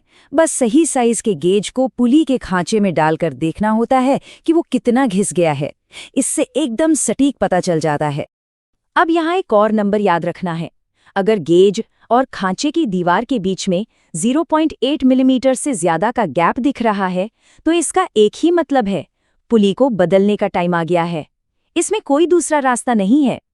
तो सारी तैयारी हो गई, चेकलिस्ट पूरी हो गई। अब बारी है बेल्ट को लगाने की। यहाँ भी कुछ बहुत आसान से नियम हैं जिन्हें अगर फॉलो किया जाए तो कभी कोई दिक्कत नहीं होगी। देखिए, सबसे जरूरी नियम, एक ही ड्राइव पर कभी भी अलग अलग ब्रांड के बेल्ट्स या नए और पुराने बेल्ट्स को मिला के इस्तेमाल ना करें। अब आप पूछेंगे क्यों? क्योंकि हर कंपनी के बनाने के तरीके में थोड़ा फर्क होता है, जिससे उनकी लंबाई या मटेरियल में अंतर आ सकता है। नतीजा, लोड बराबर नहीं बढ़ता और कुछ बेल्ट्स पर ज्यादा जोर पड़ता है, जिससे पूरा का पूरा सेट ही वक्त से पहले खराब हो जाता है। अब बेल्ट लगाने का सही तरीका क्या है? हमेशा पहले ड्राइव को ढीला करें ताकि बेल्ट आराम से अपनी जगह पर बैठ जाए। कभी भी किसी भी हालत में बेल्ट को जबरदस्ती खींचकर या किसी पेचकस या रॉड से पुली पर चढ़ाने की कोशिश ना करें। ऐसा करने से बेल्ट के अंदर जो मजबूत धागे होते हैं ना, वो टूट सकते हैं। बाहर से शायद दिखेगा नहीं, पर अंदर से बेल्ट कमजोर हो जाता है और कुछ ही समय में टूट सकता है। और हाँ, एक और बात, बाजार में मिलने वाली बेल्ट ड्रेसिंग से हमेशा बचना चाहिए। ये एक तरह का जुगाड़ है जो कुछ समय के लिए तो बेल्ट को फिसलने से रोक देता है, लेकिन असल समस्या को छुपा देता है, जो कि ज्यादातर मामलों में गलत टेंशन होती है। ये बिल्कुल वैसा ही है जैसे किसी गहरी चोट पर सिर्फ बैंडेड लगा देना। ठीक है, तो बेल्ट लग गया, पर असली काम तो अब शुरू होता है, और वो है सही टेंशनिंग। यकीन मानिए, ये पूरी प्रक्रिया का सबसे नाजुक और सबसे ज़रूरी हिस्सा है। यही बेल्ट की लंबी जिंदगी का असली राज है। इस बारे में एक बहुत सीधी और साफ बात कही जाती है कि एक कम टेंशन वाला वी बेल्ट ही पावर के नुकसान और बेल्ट के वक्त से पहले खराब होने की सबसे बड़ी वजह है। मतलब साफ है, टेंशनिंग को हल्के में लेने की गलती नहीं करनी है। तो होता क्या है जब टेंशन गलत हो? अगर टेंशन कम है तो मशीन पूरी पावर नहीं देगी, बेल्ट फिसलेगा, गर्म होगा और जल्दी ही टूट जाएगा। वहीं दूसरी तरफ अगर टेंशन ज़रूरत से ज़्यादा है तो ये मशीन के बेरिंग्स पर बहुत ज़्यादा दबाव डालेगा, जिससे वो जल्दी खराब हो जाएंगे और बेल्ट भी खिंचकर खराब हो जाएगा। एक अंगूठे का नियम ये है कि थोड़ी ज़्यादा टेंशन कम टेंशन से फिर भी बेहतर है। तो बेल्ट सही तरीके से लग गया, टेंशन भी सेट हो गया, पर काम यहाँ ख़त्म नहीं होता। अब बात आती है ड्राइव को लंबे समय तक सेहतमंद बनाए रखने की, जिसके लिए एक बहुत ही आसान सा मेंटेनेंस शेड्यूल है। तो प्लान क्या है? बहुत सिंपल है। नया बेल्ट लगाने के 48 घंटे के अंदर एक बार टेंशन को दोबारा ज़रूर चेक करें, क्योंकि नया बेल्ट शुरू में थोड़ा खिंचता है। इसके बाद साल में कम से कम 3 से 4 बार टेंशन की रूटीन जांच करते रहें। जैसा कि पहले भी कहा, हर बार बेल्ट बदलते समय पुली के ग्रूव्स पर एक नज़र ज़रूर डालें, और हर तीसरे बेल्ट चेंज पर पुली की गहरी जांच करें, और अगर वो घिस गई है तो उसे बदल दें। तो आखिर में बस एक सवाल खुद से पूछने वाला है, हमारी मशीनों के रखरखाव का तरीका प्रोएक्टिव है, यानी हम समस्या आने से पहले ही उसे रोक रहे हैं, या फिर रिएक्टिव है, यानी हम सिर्फ तब हरकत में आते हैं जब कुछ खराब हो जाता है। उम्मीद है ये सारी जानकारी एक प्रोएक्टिव सोच अपनाने में मदद करेगी। ऐसे वी बेल्ट ड्राइव की सबसे आम प्रॉब्लम्स को पहचानें और सबसे जरूरी उन्हें ठीक कैसे करें। तो हम इसे 5 आसान हिस्सों में देखेंगे। सबसे पहले तो हम समस्या के संकेतों को पकड़ना सीखेंगे। फिर हम देखेंगे कि बेल्ट्स अचानक से फेल क्यों हो जाती हैं, मतलब उनके पीछे का कारण क्या है। इसके बाद हम परफॉर्मेंस से जुड़ी दिक्कतों पर आएंगे, जैसे वाइब्रेशन वगैरह। फिर हम ये भी जानेंगे कि बेल्ट इतनी जल्दी घिस क्यों जाती है। और आखिर में सबसे जरूरी बात, हम कुछ ऐसे तरीकों पर बात करेंगे जिनसे ये समस्याएं भविष्य में आए ही ना। तो चलिए शुरू करते हैं पहले हिस्से से, समस्या के संकेतों को पहचानना। देखिए, ये बहुत ही जरूरी है। क्यों? क्योंकि अगर आप असली वजह को समझे बिना सिर्फ ऊपर ऊपर से प्रॉब्लम ठीक कर देंगे तो वो बार बार वापस आएगी।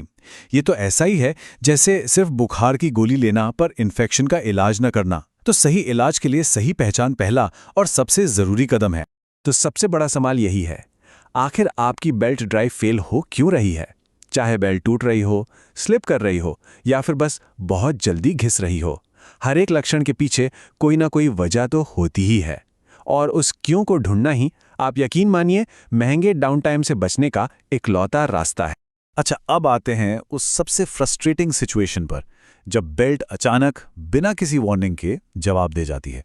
ये एक ही झटके में पूरी की पूरी प्रोडक्शन लाइन को ठप कर सकता है। इसलिए ये समझना बहुत बहुत जरूरी है कि आखिर ऐसा होता क्यों है, ताकि आगे से ऐसा न हो। पर अच्छी खबर यह है कि इस तरह के अचानक फेलियर को ज्यादातर रोका जा सकता है।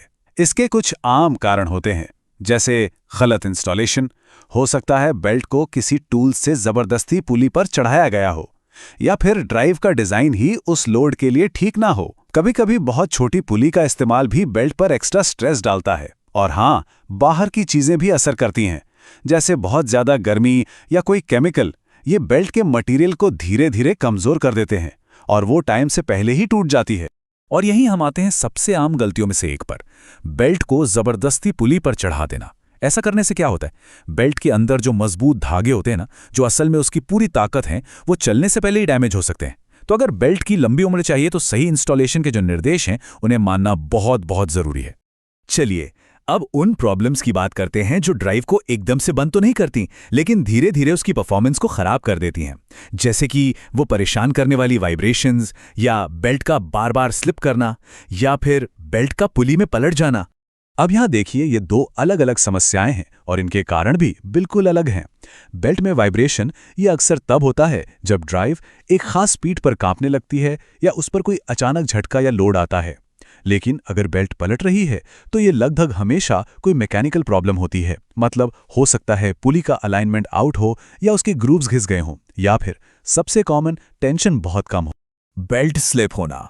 ये तो बहुत ही कॉमन प्रॉब्लम है। इसका सीधा सा मतलब है कि बेल्ट पुली पर अपनी पकड़ खो रही है। इससे होता क्या है? पावर लॉस होता है, बहुत ज्यादा गर्मी बनती है और बेल्ट तेजी से घिसती है। इसके पीछे आमतौर पर 4 मुख्य संदिग्ध होते हैं। 1. टेंशन बहुत कम है। 2. ड्राइव पर उसकी कैपेसिटी से ज्यादा लोड है। 3. पुली के ग्रूव्स घिस चुके हैं। या 4. वहां तेल या ग्रीस जैसी कोई गंदगी है। तो अगर इस पूरे सेक्शन से आपको सिर्फ एक बात याद रखनी है तो वो ये है, सही टेंशन। जी हां, चाहे बेल्ट स्लिप हो रही हो, पलट रही हो या बहुत ज्यादा गर्म हो रही हो, टेंशन को चेक करना और उसे सही करना अक्सर प्रॉब्लम को सॉल्व करने का पहला और सबसे असरदार तरीका होता है। अब उस सिचुएशन पर आते हैं जब बेल्ट न तो टूटती है ना ही स्लिप होती है, बस उम्मीद से बहुत पहले घिस जाती है। ये सिर्फ महंगा ही नहीं पड़ता बल्कि मेंटेनेंस का एक अलग ही सिरदर्द बढ़ा देता है। बेल्ट के तेजी से घिसने के पीछे भी कई वजह हो सकती हैं। हो सकता है बेल्ट किसी गार्ड से रगड़ खा रही हो, या मशीन का स्टार्टिंग टॉर्क बहुत ज्यादा हो, या फिर एक बार फिर से पुली का अलाइनमेंट सही ना हो। और एक बहुत बड़ी गलती जो लोग करते हैं वो है एक ही ड्राइव में पुरानी और नई बेल्ट को मिक्स कर देना। होता क्या है कि नई बेल्ट ज्यादा टाइट होती है तो वो सारा लोड अपने ऊपर ले लेती है और बेचारी बहुत जल्दी घिस जाती है। तो नियम बना लीजिए, जब भी बदलें पूरा सेट एक साथ मैच की हुई बेल्ट से ही बदलें। अब तक तो आपको एक पैटर्न साफ दिखने लगा होगा, है ना? पुली का गलत अलाइनमेंट ये बार बार एक विलन की तरह सामने आ रहा है। ये न सिर्फ बेल्ट के पलटने की वजह बनता है बल्कि बेल्ट के जल्दी घिसने का भी एक बड़ा कारण है। तो एक बात पक्की है, अलाइनमेंट चेक करना आपकी मेंटेनेंस लिस्ट में हमेशा टॉप पर होना चाहिए। ठीक है, तो अब तक हमने प्रॉब्लम्स और उनके कारणों को तो समझ लिया। तो चलिए अब अपना फोकस रिएक्ट करने से हटाकर प्रिवेंट करने पर लाते हैं। मतलब समस्या होने का इंतजार ना करें, उसे होने ही ना दें। यकीन मानिए, मेंटेनेंस का ये तरीका लंबे समय में ना सिर्फ पैसा बचाता है बल्कि आपको बहुत सारे सिरदर्द से भी बचाता है। तो आखिर में सारी बात आकर इस बेसिक प्रिवेंटिव मेंटेनेंस चेकलिस्ट पर ही टिक जाती है। ये वही जरूरी बातें हैं जो हमने अभी तक डिस्कस की हैं। पुली को सही से अलाइन करें, रेगुलरली टेंशन चेक करते रहें, घिसे हुए पार्ट्स को बदल दें, हमेशा मैचिंग बेल्ट का पूरा सेट इस्तेमाल करें, इंस्टॉलेशन के सही तरीकों को फॉलो करें और हाँ, ड्राइव को गंदगी से बचा कर रखें। तो अब हम आते हैं आज के आखिरी सवाल पर। इन सब में से वो कौन सा एक पॉइंट है जिसे आप अपनी ड्राइव्स पर सबसे पहले चेक करेंगे? एक बात हमेशा याद रखिएगा, अक्सर ये बस एक छोटा सा सुधार होता है जो आपकी मशीनों की रिलायबिलिटी और उनकी उम्र में जमीन आसमान का फर्क ला सकता है।